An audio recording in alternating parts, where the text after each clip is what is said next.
আমাৰ মই কৈয়ে দিছোঁ, মোৰ ভাই কাৰণে কৈছোঁ, নিতুমণি শইকীয়া ডাঙৰীয়াই মোক প্ৰস্তাৱ কৰিছিলে যে কংগ্ৰেছ দলটো এছেম্বলিত শক্তিশালী হ'ব, আপুনি আহিব লাগে চামগুৰিৰ পৰা। তে নিতুমণি শইকীয়া ডাঙৰীয়াই বুজি পায় মই চামগুৰিৰ পৰা আহিব লাগে। নিতুমণি শইকীয়া ডাঙৰীয়াই মোকে নহয়, যাক যাক ক'ব লাগে চবকে ক'লে যে এছেম্বলিখন অলপ ভাল হ'ব, ভূপেনে হিমন্ত এছেম্বলিত মুখামুখি হ'ব লাগে। বৰা ডাঙৰীয়াই আজি সংবাদ মাধ্যমৰ আগত বক্তব্য ৰাখোঁতে আমাৰ সন্দৰ্ভতো এটা বিশেষ কথা কৈছে, মোৰো দৃষ্টিগোচৰ হৈছে সেই কথাখিনি। ইয়াত দুটা কথা আছে। এটা কথা হৈছে যে তেখেতে কাৰোবাৰ শ্ৰুতলিপি মতে তেওঁ কাম কৰিছে, আৰু নহয় তেওঁ হয়তো মোৰ প্ৰতি থকা ক'ৰবাত অকণমান মৰম আৰু ভালপোৱাৰ স্বাৰ্থটো তেওঁ হয়তো মোৰ নামটো ল'ব পাৰে। তেওঁ এতিয়া যিহেতু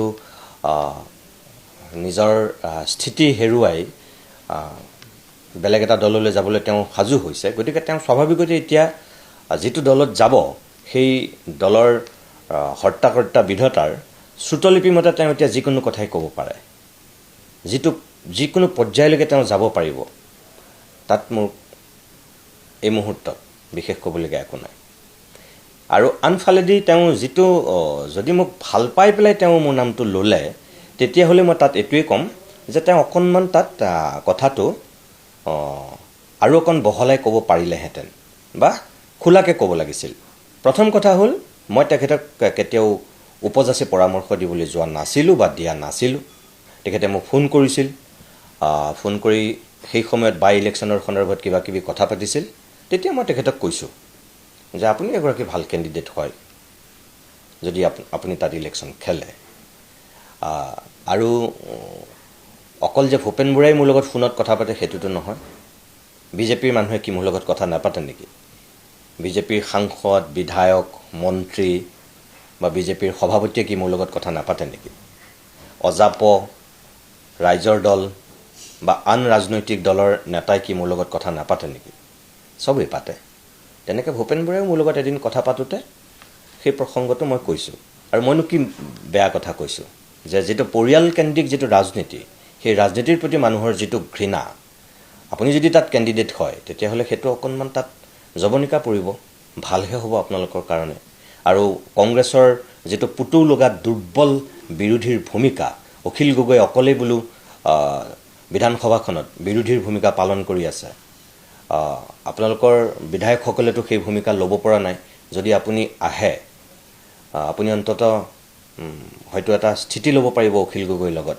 দেৱব্ৰত শইকীয়া খুব ভদ্ৰলোক, তেখেত এটা পৰ্যায়লৈকে তেখেতে কথা কয়, তাৰ ঊৰ্ধত তেখেত নাযায়। গতিকে আপোনাৰ মুখখন আছে, আপুনি ক'ব পাৰিব। মই এনেকৈ তেখেতক কোৱাটো সঁচা। তাত আৰু বেলেগ কিবা কংগ্ৰেছৰ মই অঘোষিত উপদেষ্টা বা মই পৰামৰ্শদাতা তেনেকুৱা নহয়। ভূপেন বৰাই জালুকবাৰীত খেলিলেও হ'ব।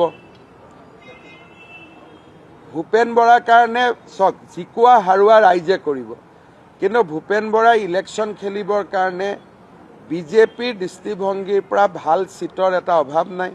লাগিলে জালুকবাৰীত খেলিব, অসুবিধাটো কি আছে? খেলিব পাৰে, কোনো কথা নাই। আমাৰ পাৰ্টীয়ে ডিচাইড কৰে কোন ক'ত খেলিব। ময়োতো ক'ব নোৱাৰোঁ মই ক'ত খেলিম, ভূপেন বৰাইও ক'ব নোৱাৰে কোনে ক'ত খেলিব। কিন্তু ভূপেন বৰা ডাঙৰীয়াই এটা বিজেপিৰ দৃষ্টিভংগীৰ পৰা ভাল চিটত তেখেতে নিৰ্বাচনত প্ৰতিদ্বন্দ্বিতা কৰক, তাক আমি বিচাৰোঁ। আৰু তেওঁৰ লগত চিটৰ কথা মই আলোচনা কৰাও নাই, কাৰণ কোনো ভূপেন বৰাৰ পৰ্যায়ত বাৰ্গেনিং কৰি মানুহে জইন নকৰে। যেতিয়া কিবা এটা বস্তুৰ প্ৰতি একদম ভাগি পৰে মন, তেতিয়াহে দলত যোগদান কৰে। তেওঁ কংগ্ৰেছৰ পৰা বিজেপিত যোগদান MLA হোৱাৰ কাৰণেতো কৰা নাই। কালি গোটেই কেইজন কংগ্ৰেছৰ লিডাৰ ইয়াতে আহিছিল, ভূপেন বৰাইতো ক'ব পাৰিলেহেঁতেন মোক ছেফ চিট এটা দিয়ক আৰু মই MLA হ'ম। কালি দিনটোত তেওঁ যি বিচাৰিলেহেঁতেন কংগ্ৰেছে এইটোকে দিলেহেঁতেন। সেইকাৰণে তেখেতে চিটৰ কাৰণেতো অহা নাই। তেওঁ কিয় আহিছে আপোনালোকক ইতিমধ্যে কথাটো কৈছে যে মই কিয় আহিছোঁ। গতিকে যি মানুহে এটা বহুত কথা কষ্ট পাই আহে, তেওঁৰ লগত আপুনি এইটো চিটত খেলক, মই এইটো চিটত খেলিম, মই ভাবোঁ এইটো ব্যক্তিজনৰ প্ৰতি অসন্মান দেখুওৱা। গতিকে সেনেকুৱা ধৰণৰ কথা আলোচনা কৰাৰ পৰিৱেশো নাই। আৰু আমি যেতিয়া লগ পাইছোঁ তাত 10 গৰাকী মানুহ লগত আৰু বহিও আছে। গতিকে ৰাজনৈতিক কথা বতৰা মই পতা নাই। কালিয়ে মই ফোনত কথা পাতিছোঁ, তেওঁ যোগদান কৰিব, কিন্তু তেওঁৰ যোগদানটোৰ মই যে আনন্দিত, মোৰ মনটো ভাল লাগিছে বা আমাৰ দলৰ কাৰ্যকৰ্তাসকলেও ভাল পাইছে, সেইকাৰণে মই তেওঁৰ ঘৰলৈকে আহিছিলোঁ। ইয়াত কোনো বাৰ্গেনিং নাই, কাৰণ আমি কথা পাতোঁতেও 10জন মানুহ লগত একেলগে বহি চাহ পানী খায়ে কথা পাতি আছিলোঁ। এই যে ভূপেন বৰাই APCC R বুলি ক'লে, এতিয়া APCC হৈ থকা নাই, APCC R হৈছে। এই আৰটো কাক বুজাইছে? আৰটো ৰকিবুল হুছেইনক বুজাইছে। সকলোৱে বুজিছে, কিন্তু ভূপেন বৰাই কথাটো অকণমান বেলেগ ধৰণে কৈছে আৰু উজ্জ্বল ৰাখিছে। এতিয়া এই ৰকিবুল সঁচাকৈ APCCৰ সৰ্বেসৰ্বা নেকি, বা ৰকিবুল হুছেইনেই গোটেই অথন্তৰৰ কাৰণ নেকি? কথাটো কিন্তু মিছা নহয়। মানে চব একে, ভূপেন বৰাও একে, ৰকিবুল হুছেইনো একে, মানে প্ৰত্যেকেই ধুৰন্ধৰ, কোনোবা এক কোনোবা ধুৰন্ধৰ দুই। গতিকে এতিয়া স্পষ্ট কথাটো হ'ল, ৰকিবুল হুছেইনে তেওঁৰ হাতত থকা মুখ্যমন্ত্ৰীৰ সেউজীয়া ফাইলটো খুলিব লাগে। এতিয়া যদি নুখুলে কেতিয়া খুলিব?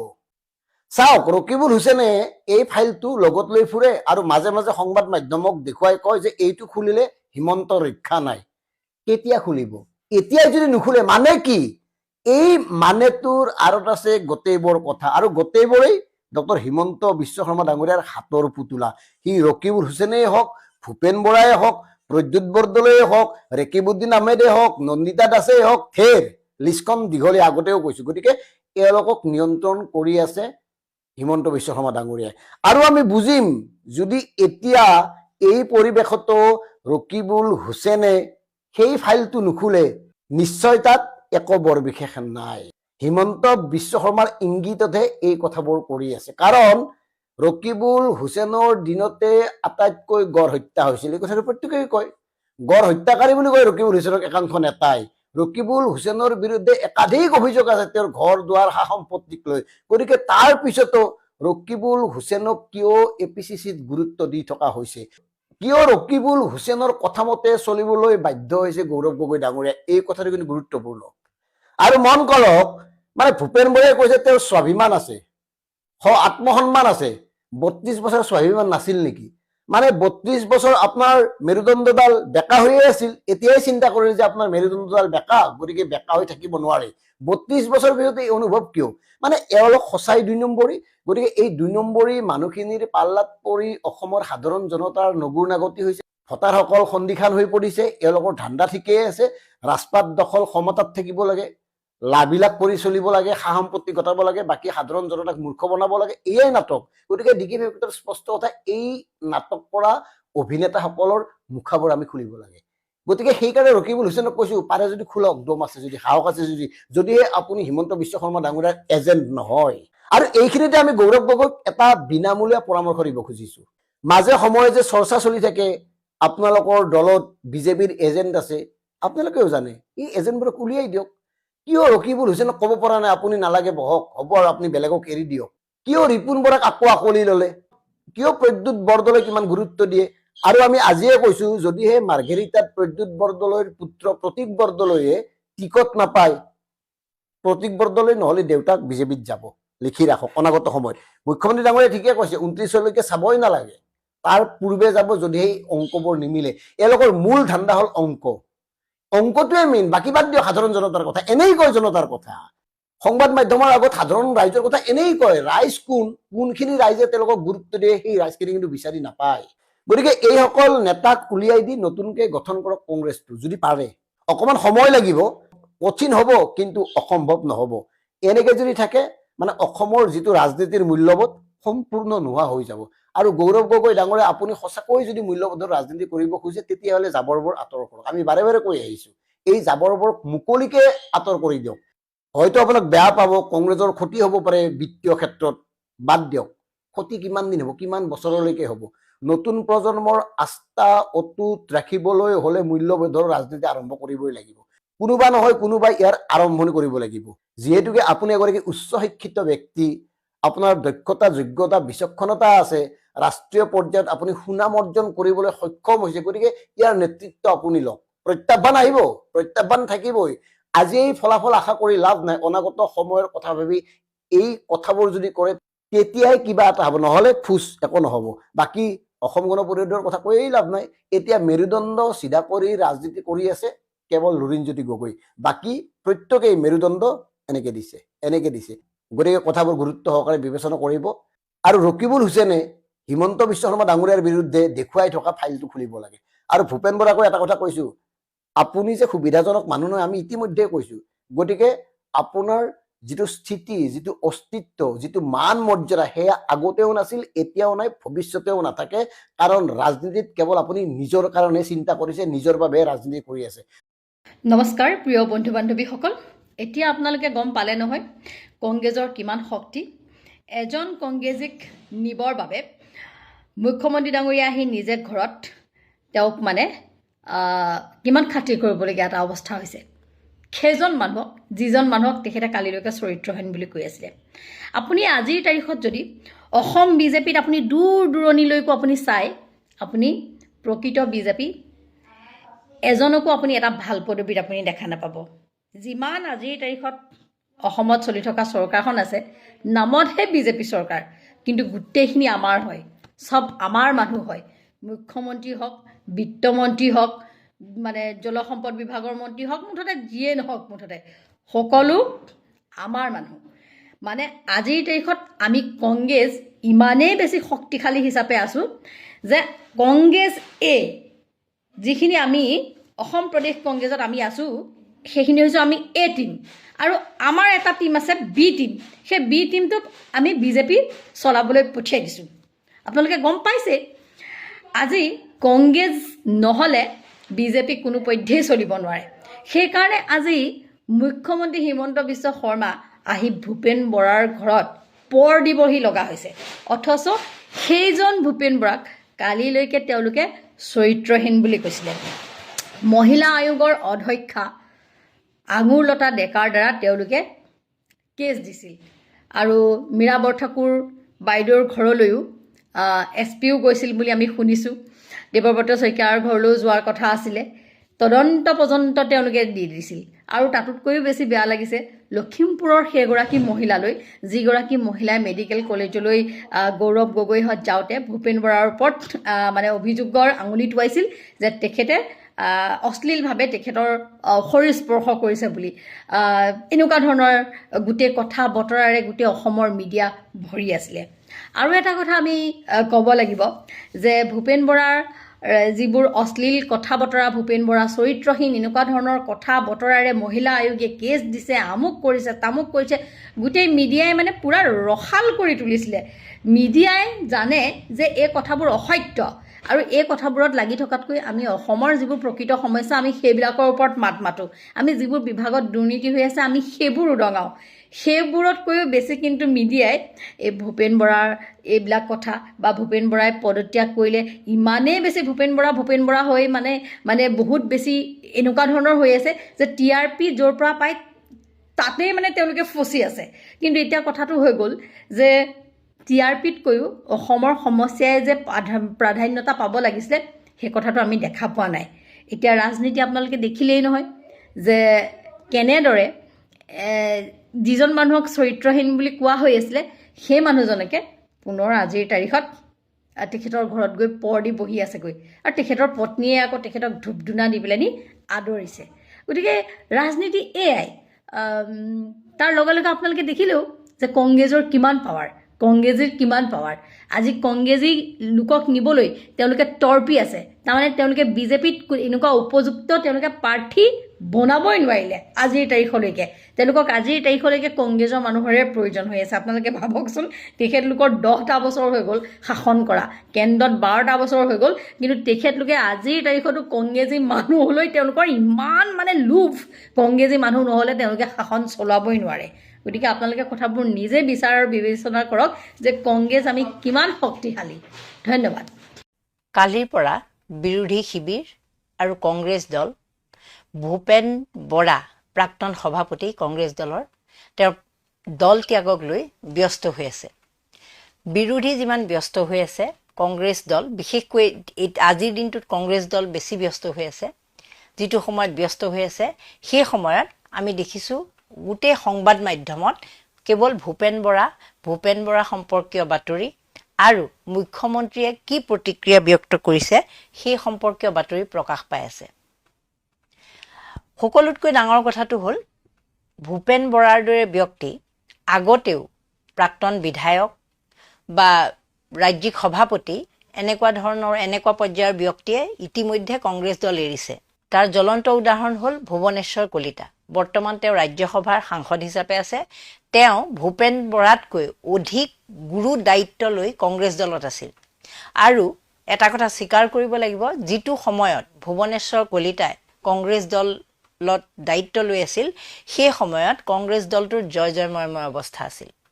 কিন্তু বৰ্তমানৰ যিগৰাকী সভাপতি ভূপেন বৰা, মানে যিগৰাকীয়ে ইতিমধ্যে দল ত্যাগ কৰিছে, তেওঁ যিটো সময়ত কংগ্ৰেছ দলত দায়িত্ব লৈ আছিল সেই সময়ত কংগ্ৰেছ দলৰ প্ৰদৰ্শন খুব ভাল নাছিল। যিকোনো নিৰ্বাচনতে আপোনালোকে যদি চায়, উত্তৰ কাছাৰৰ ডিমা হাছাও পৰিষদীয় যি নিৰ্বাচন আছিল সেই নিৰ্বাচনৰ সময়ত ভূপেন বৰাৰ যদি পাৰফৰ্মেঞ্চটো আমি চাওঁ তেতিয়াহ'লে দেখিম যে সেই সময়ত ভূপেন বৰাৰ দায়িত্বত থকা কংগ্ৰেছ দলে, তেওঁ নিজেও আছিল সেই সময়ত, তেওঁলোকে প্ৰাৰ্থী বিচাৰি পোৱা নাছিল উত্তৰ কাছাৰত। অৰ্থাৎ ডিমা হাছাও জিলাত পৰিষদীয় নিৰ্বাচনত প্ৰাৰ্থী নোপোৱা অৱস্থা হৈছিল ভূপেন বৰাৰ। একেটা অৱস্থাই হৈছিল BTAD নিৰ্বাচনৰ সময়ত। সেই সময়ত যেতিয়া ভূপেন বৰা সভাপতি হৈ আছিল, শেহতীয়া নিৰ্বাচনৰ কথা কোৱা নাই, ইয়াৰ আগৰ, সেই সময়তো BTADত যথেষ্ট ভাল প্ৰদৰ্শন দেখুৱাব পৰা নাছিল কংগ্ৰেছ দলে। কাৰ্বি আংলং স্বায়ত্ত পৰিষদৰ যি নিৰ্বাচন অনুষ্ঠিত হৈছিল তাত গোটেই কেইটা সমষ্টিতে জয়লাভ কৰিছিল বিজেপিয়ে। কংগ্ৰেছ দলৰ প্ৰদৰ্শন একেবাৰে বেয়া আছিল। 3খনকৈ পৰিষদ একেবাৰে কংগ্ৰেছ শূন্য হৈ পৰিছিল। গতিকে ভূপেন বৰা যদিও সভাপতি আছিল, তেওঁ দলটোৰ কাৰণে কাম কৰিছিল, তেওঁ দলটোৰ উত্থানৰ কাৰণে কাম কৰিছিল, এনেকুৱা কিছুমান বিষয় আমি চৰ্চা হৈ থকা দেখিছোঁ বা আমি নিজেও দেখিছিলোঁ যে তেওঁ চেষ্টা কৰিছিল। কিন্তু সভাপতিৰ পদত থকা ব্যক্তি এজনক যেতিয়া দায়িত্ব দিয়া হয়, তেওঁৰ দলটো সুদৃঢ় কৰি শৃংখলাবদ্ধভাৱে আগবঢ়াই নিয়াটো ভূপেন বৰাৰ দায়িত্ব আছিল। আৰু সেইখিনি যদি তেওঁ চেষ্টা কৰিছিল, সফল হোৱা আমি দেখা নাছিলোঁ, যদি চেষ্টা কৰিছিল সেয়া তেওঁৰ দায়িত্ব আছিল। এতিয়া কথাটো হ'ল, ভূপেন বৰাক লৈ যোৱা 48 ঘণ্টাতকৈ বেছি সময় অসমৰ মিডিয়া, অসমৰ কংগ্ৰেছ দল আৰু সচেতন লোক ব্যস্ত হৈ থাকিল। তাৰ বিপৰীতে এই যে ভূপেন বৰা যাব খুজিলে আৰু ভূপেন বৰাই যে কংগ্ৰেছ দল ত্যাগ কৰিলে, সেই বাতৰিটো যেতিয়া ৰাজহুৱা হ'ল বা সেই বাতৰি সম্পৰ্কত যেতিয়া প্ৰতিক্ৰিয়া ব্যক্ত কৰিব লগা হ'ল, অসমৰ মুখ্যমন্ত্ৰী হিমন্ত বিশ্ব শৰ্মাই, যিজন মুখ্যমন্ত্ৰীয়ে আজিৰ পৰা 5 দিনমান আগত যেতিয়া ভূপেন বৰাই এই কংগ্ৰেছৰ যি সময় পৰিৱৰ্তন যাত্ৰা চলি আছিল, সময় পৰিৱৰ্তন যাত্ৰাত দেৱব্ৰত শইকীয়া, ভূপেন বৰা আৰু মীৰা বৰঠাকুৰ থকা গাড়ীখনত যেতিয়া ভূপেন বৰাই বাঁহ দিয়াৰ কথাটো কৈছিল, সেই সময়ত বিষয়টো এনেকুৱা এটা গুৰুতৰ পৰ্যায়লৈ লৈ গৈছিল, মুখ্যমন্ত্ৰীয়ে কৈছিল ইমানেই অশালীন আচৰণ ভূপেন বৰাই বোলে কৰিছিল, যিটো তেওঁ মানে মুখখনৰ যিটো এটা অৱস্থা কৰি প্ৰতিক্ৰিয়া ব্যক্ত কৰিছিল, সেই কথাটো আপোনালোকৰ সকলোৰে চাগে ভিডিঅ'টো মনত পৰিব। প্ৰথমতে এবাৰ ভিডিঅ'টো চাই লওক। কাৰণ ইমান বেভিচাৰ, এইটো মানে কোনো মানুহে এইটো চাব নোৱাৰে কিবা কৈছে। আৰু যিটো ইংগিত, এইটো মানে মইতো কল্পনাও কৰিব নোৱাৰো যে লিডাৰ অফ অপজিশ্যন, দলৰ প্ৰাক্তন সভাপতি এগৰাকী, তাৰ আকৌ ওপৰত মীৰা বৰঠাকুৰ বহি আছে, লগত আছে, ইমান বেয়া, মানে ইমান তলত গৈছে ভাবিবই নোৱাৰি, ইমান বেয়া ইংগিত দিছে। আৰু আমাৰ টিভি বা পৰ্টেলক সেইটো এডিট কৰি দিছে, সেইটো দেখুওৱা নাই আপোনালোকে, বা আপোনালোকৰ চকুতো নপৰিব পাৰে, মই দেখুওৱা নাই বুলি কোৱাটো ভুল।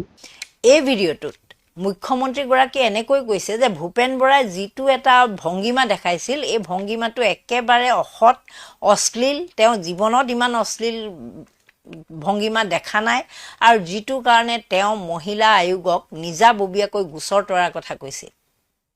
আৰু তেওঁ কৈছিলোঁ যে দেৱব্ৰত শইকীয়াৰ সেই ঘটনাটোত বৰ ইনভলভমেণ্ট নাই, কিন্তু মেইন গুৰুতৰ অপৰাধী মুখ্যমন্ত্ৰীৰ ভাষাত আছিল ভূপেন বৰা।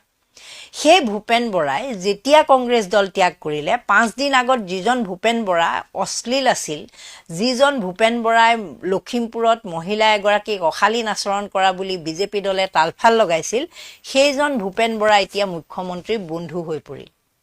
সেই বন্ধুৰ ঘৰলৈ যাবলৈ তেওঁ কালিয়ে সিদ্ধান্ত ল'লে। অথচ সেইগৰাকী মুখ্যমন্ত্ৰী প্ৰাক্তন বিজেপিৰ প্ৰাক্তন সভাপতি 5 বাৰৰ সাংসদ ৰাজেন গোহাঁই যেতিয়া বিজেপি এৰিছিল আৰু ৰাজেন গোহাঁই বিজেপি দল অসমত সাংগঠনিক ভেটি শক্তিশালী কৰাৰ ক্ষেত্ৰত যিটো অৰিহণা আৰু ৰাজেন গোহাঁইহঁতৰ দৰে নেতাৰ ত্যাগৰ কাৰণে আজি অসমৰ মুখ্যমন্ত্ৰী পদত অধিষ্ঠিত হ'ব পাৰিছে হিমন্ত বিশ্ব শৰ্মা, সেই কথা তেওঁ পাহৰি গ'ল। আৰু পাহৰি পেলাই তেওঁ ৰাজেন গোহাঁইৰ দল ত্যাগ, ৰাজেন গোহাঁই যোৱা অহা এই সম্পৰ্কত কোনো ধৰণৰ মন্তব্য কৰা নাছিল। কিন্তু ভূপেন বৰা যিজন ব্যক্তি তেওঁ অশালীন অশিষ্ট আচৰণৰ কাৰণে সমালোচনা কৰিছিল, মহিলাৰ লগত ৰিলেটেড মহিলা সম্বন্ধীয় 2টা ঘটনা হোৱাৰ কাৰণে বিজেপি দল তেওঁৰ সমালোচনাত একেবাৰে তেওঁক একেবাৰে ঠকাসৰকা কৰিছিল। সেইজন ব্যক্তিক তেওঁ যেতিয়াই কংগ্ৰেছ দল ত্যাগ কৰাৰ কথাটো আহিল, মুখ্যমন্ত্ৰী তেওঁৰ ঘৰলৈ যোৱা হ'ল, তেওঁৰ সহানুভূতিৰে একেবাৰে উঠলি উঠিল আৰু তেওঁ ভূপেন বৰাক লগ কৰি কিনো হৈছে সেই খবৰ ল'বলৈ যোৱা হ'ল। আপোনালোকে ভাবি চাওক যে এই দলটোৱে প্ৰকৃতাৰ্থত কেনেকুৱা ধৰণৰ এটা ৰাজনীতিৰ ৰহণ সানিব পাৰে। কাৰণ যিজন ভূপেন বৰা আজি 5 দিন আগতে মহিলাৰ লগত অশালীন আচৰণ কৰা বুলি তেওঁলোকে সমালোচনা কৰি আছিল, সেইজন ব্যক্তি কেনেকৈ তেওঁলোকৰ কাৰণে কংগ্ৰেছ দল ত্যাগ কৰাৰ লগে লগে ধোৱা তুলসীৰ পাত হ'ল। এইজনেই মুখ্যমন্ত্ৰী, তেওঁ জোনমণি ৰাভা নামৰ যিগৰাকী আৰক্ষী বিষয়া, যিগৰাকী দুৰ্ঘটনাত মৃত্যু হোৱা বুলি তেওঁলোকে কয়, কিন্তু তেওঁক হত্যা কৰা হৈছিল বুলি সকলোৱে জানে। তেওঁৰ যিটো মৃত্যুৰ তদন্ত, সেই তদন্তটো আজিলৈকে একো ফলাফল নোলালগৈ। কিন্তু এগৰাকী কন্যা আছিল, মহিলাগৰাকী, তেওঁৰ মাতৃ এতিয়াও কাহিলীপাৰাত থাকে, অকলশৰীয়াকৈ থাকে। জোনমণি ৰাভা তেওঁ গৃহ বিভাগৰ অধীনস্থ এগৰাকী কৰ্মচাৰী, তেওঁৰ মৃত্যুৰ খবৰ ল'বলৈ কিন্তু এদিনো সময় নাপালে। এইগৰাকী মুখ্যমন্ত্ৰীয়ে দিছপুৰৰ পৰা কাহিলীপাৰা যাবলৈ সময় নাপালে। কোনোদিনে তেওঁ সেই জেগাডোখৰত উপস্থিত নহ'লগৈ যে কি কাৰণতনো জোনমণি ৰাভাৰ মাতৃক সকাহ দিয়াৰ কাৰণে তেওঁ নগ'ল। কিন্তু সেইগৰাকী ব্যক্তিয়ে যিগৰাকী ভূপেন বৰাই বিগত দিনবিলাকত তেওঁক সমালোচনা কৰিছিল, তেওঁ সমালোচনা কৰি আছিল, কোনোদিনে তেওঁলোকে বন্ধুত্ব সম্পৰ্কীয় কথা বতৰা ক'বলগীয়াই হোৱা নাছিল, সেইজনে এতিয়া এনেকুৱা সহানুভূতিপ্ৰৱণ ব্যক্তি হৈ পৰিল যে তেওঁ আজি গৈ ভূপেন বৰাৰ গৃহত উপস্থিত হৈ খা খবৰ ল'ব বোলে। আৰু ভূপেন বৰাৰ ঘৰতো এনেকুৱা এটা পৰিস্থিতিৰ সৃষ্টি হৈছে যে মুখ্যমন্ত্ৰী যাব, গতিকে টাবলৈকে ৰং কৰিছে। গতিকে আপোনালোকে ভাবি চাওক যে ইমান দিন কংগ্ৰেছ দলটো কেনেকুৱা কিছুমান ব্যক্তিয়ে চলাই আছিলে, যে মুখ্যমন্ত্ৰীয়ে ইমান দিন যে কৈ আছিল যে কংগ্ৰেছৰ সকলো খবৰ তেওঁ দাৰৰ বাতৰি দাৰে পায়, কোনে কি মন্তব্য কৰিছে, কোনে ক'ত বহিছে, কোনে গাড়ীৰ ভিতৰত কি কথা পাতিছে, এই ধৰণৰ খবৰবোৰ যে পায়, তাৰ অন্তৰালত তেনেহ'লে ৰহস্য কি? কংগ্ৰেছত তাৰমানে বিজেপিৰ সঁচাকৈয়ে এনেকুৱা ধৰণৰ বি টিমৰ সদস্য আছিল নেকি?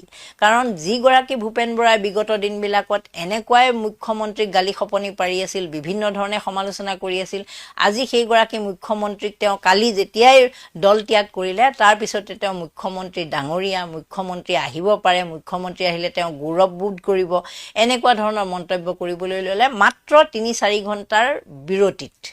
গতিকে আপোনালোকে ভাবি চাওক, সেই একেগৰাকী ভূপেন বৰাকে আকৌ ভূপেন বৰাৰ সমৰ্থনতে গোটেই বিজেপি দলটো গদগদ হৈ পৰিল।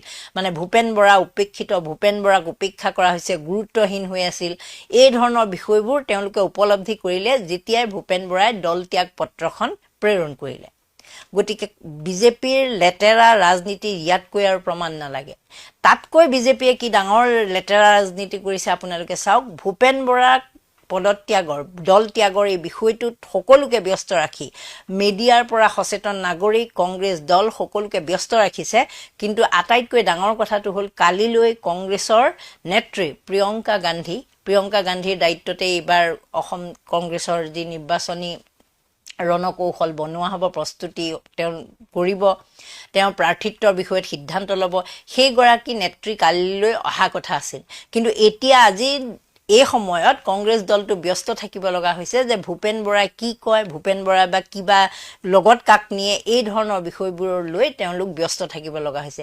এয়া বিজেপিৰ আচলতে ৰণকৌশল। বিজেপিয়ে এই কৌশলটোৱে বিচাৰিছিল যে প্ৰিয়ংকা গান্ধীৰ নিচিনা নেত্ৰী অসমত যদি আহে, কাৰণ আমি জানো প্ৰিয়ংকা গান্ধীৰ দৰে নেত্ৰীয়ে হিমাচল প্ৰদেশখন কিন্তু জয়ী কৰোৱাত কংগ্ৰেছক তাত ক্ষমতা দিয়াত গুৰু দায়িত্ব লৈছিল।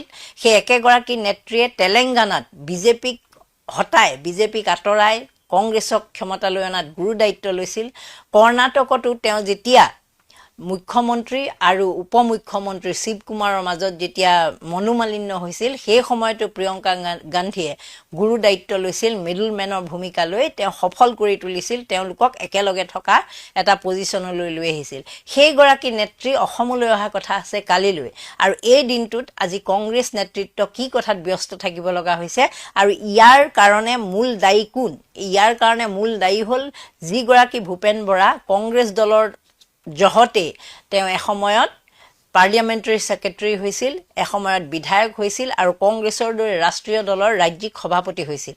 তেওঁ কংগ্ৰেছে বহুত দিছিল, কিন্তু এই কংগ্ৰেছ দল এৰাৰ পিছত তেওঁ যিখিনি বকলা মেলা বুলি আমি কওঁ গাঁৱলীয়া ভাষাত, বকলা মেলা আৰম্ভ কৰিছে। এই কংগ্ৰেছ দলটোক তেওঁ একেবাৰে উচন হোৱাটো বিচাৰিছে, যিটো আচলতে প্ৰকৃতাৰ্থত সঁচাকৈয়ে যদি তেওঁ দলৰ ভালটো বিচাৰিছিল, এইটো তেওঁ এই সময়ত আচলতে কৰিবলগীয়া কাম নাছিল।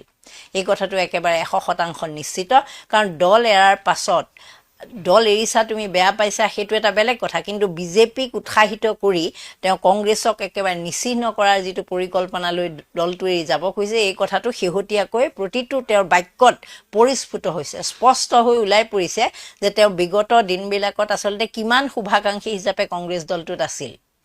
তাৰোপৰি আপোনালোকে চাওক, কালিৰ দিনটোত যিটো দিনা তেওঁ দল ত্যাগ কৰিলে, কালিৰ দিনটোত বিগত 14 তাৰিখে উত্তৰ গুৱাহাটী আৰু গুৱাহাটীৰ মাজত যিখন কুমাৰ ভাস্কৰ বৰ্মাৰ সেতুখন যিখন মুকলি কৰা হৈছিল, সেই সেতুখনৰ ফাট ওলাইছে। মাত্ৰ দুদিন পিছত দেখা গৈছে যে তাত বৃহৎ বৃহৎ ফাট। সেই ফাটবোৰ যেতিয়া ওলাইছে, সেইটো এটা ডাঙৰ এটা কেলেংকাৰী তাত নিশ্চিত হৈছে। যে এই কাৰণে কেলেংকাৰী নিশ্চিত হৈছে কাৰণ সেই ব্ৰিজখন নিৰ্মাণৰ দায়িত্বত আছিল SP সিংলা কোম্পানী। এই SP সিংলা কোম্পানীটো বিহাৰৰ বহুবোৰ নিৰ্মাণ কাৰ্যৰ লগত জড়িত। গংগা নদীৰ ওপৰত বহুকেইখন দলং এই SP সিংলা কোম্পানীয়ে নিৰ্মাণ কৰিছে। তাৰে আটাইতকৈ গুৰুত্বপূৰ্ণ কথাটো হ'ল তাৰে এখন বিশেষ দলং, বিহাৰৰ এখন বিশেষ দলং 3 বাৰকৈ ভাঙিছে। আগুৱানী সুলতানগঞ্জৰ যিখন কানেক্টিং ব্ৰিজ, যিখন দলং সংযোগী দলং, এই দুখন ঠাই সংযোগী দলংখন 3 বাৰ ভাঙিছে। 2022 চনত এবাৰ ভাঙিছে, 2023 চনত এবাৰ ভাঙিছে, 2024 চনত ভাঙিছে। আৰু তাৰ পিছত এই কোম্পানীটোত ব্লেক লিষ্টেড কৰা নিচিনা হৈছিল, আৰু তেওঁলোকে কৰা সকলোবোৰ নিৰ্মাণ কাৰ্য বাৰে বাৰে পৰীক্ষা কৰিহে তাত উঠিবলৈ দিয়া হৈছিল বা যাতায়াত কৰাৰ ব্যৱস্থা কৰা হৈছিল।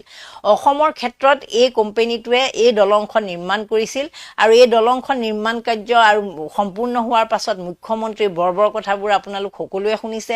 প্ৰধানমন্ত্ৰী আহিল, প্ৰধানমন্ত্ৰীয়ে একেবাৰে দেশৰে এটা ডাঙৰ কাৰণ অৱদান বুলি ক'লে সেয়া মানি লৈছোঁ। হয়, উত্তৰ গুৱাহাটী আৰু গুৱাহাটীৰ মাজত এখন দলং লাগিছিল, আৰু সেইটো এটা চৰকাৰৰ দায়িত্ব, কল্যাণকামী ৰাষ্ট্ৰ এখনৰ সেইবোৰ দায়িত্ব, বাট পথ নিৰ্মাণ কৰি দেশ এখনক বা ৰাজ্য এখনক উন্নয়নৰ পথলৈ লৈ যোৱাটো সকলো কল্যাণকামী ৰাষ্ট্ৰৰ দায়িত্ব।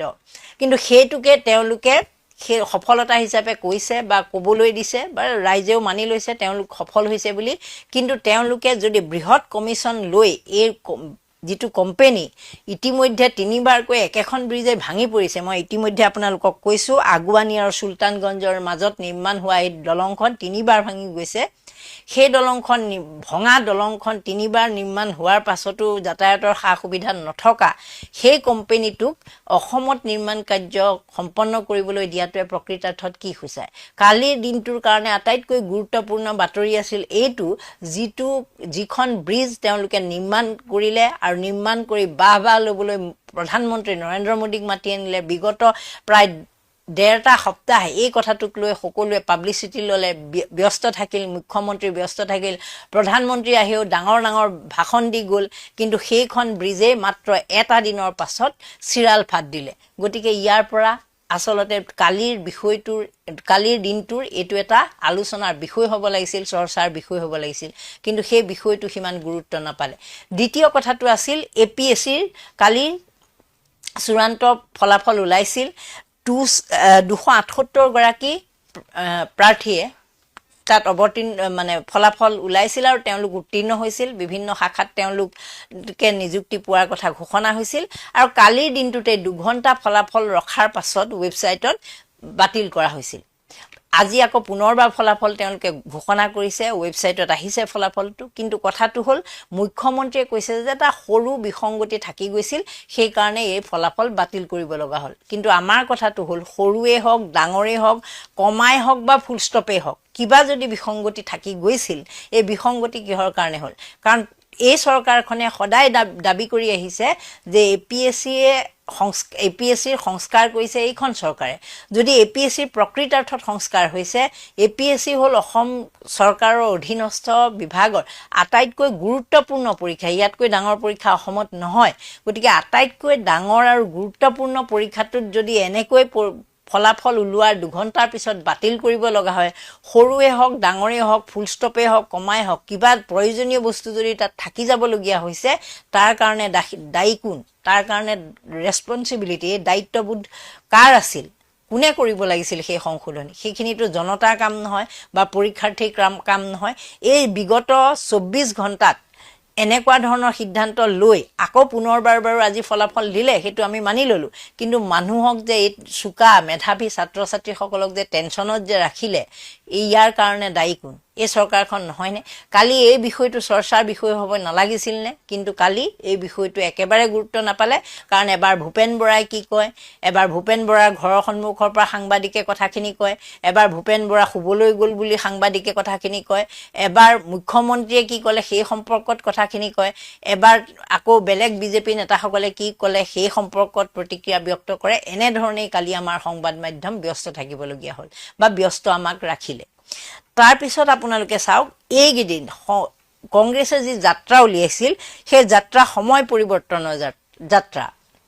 সকলো জেগালৈকে তেওঁলোক গৈছিল আৰু এই যাত্ৰাত তেওঁলোকে মুখ্যমন্ত্ৰীৰ পৰিয়ালৰ যি সম্পত্তি 12,000 বিঘা মাটিৰ যি কথা, এই বিষয়টোক লৈ তেওঁলোকে আৰু সম্পত্তি সম্পৰ্কত এটা সজাগতা অভিযান আৰম্ভ কৰিছিল।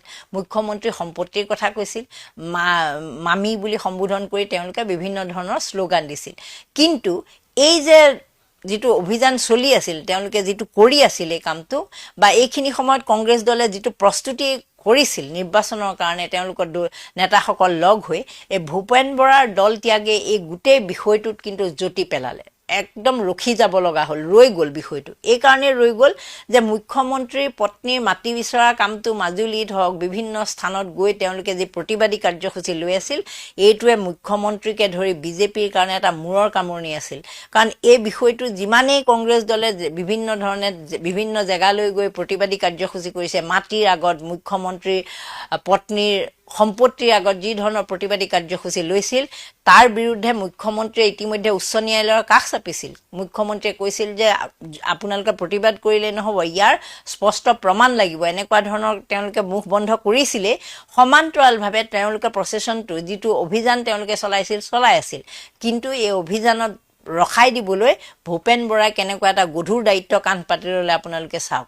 যিটো সময়ত তেওঁলোকে এই অভিযানত ব্যস্ত আছিল, যিটো সময়ত প্ৰিয়ংকা গান্ধী তেওঁলোকৰ নেত্ৰী আহিব বুলি তেওঁলোক ব্যস্ত আছিল, যিটো সময়ত বিৰোধী আৰু কংগ্ৰেছৰ মাজত বিৰোধী সৰু দলবিলাক, অজাপই হওক, বাওঁ দলেই হওক, ৰাইজৰ দলেই হওক, এওঁলোকৰ লগত মিত্ৰতা সম্পৰ্কত তেওঁলোকে চৰ্চা কৰিব লাগিছিল, আলোচনাত বহিব লাগিছিল, সেই সময়ত ভূপেন বৰাই এনেকুৱা এটা কাম কৰি দিলে, এনেকুৱা এটা পদক্ষেপ ল'লে, যিটোৱে সকলো কথাতে ফুল ষ্টপ লগাই দিলে। বিৰোধী ঐক্যৰ ক্ষেত্ৰত ফুল ষ্টপ লগাই দিলে।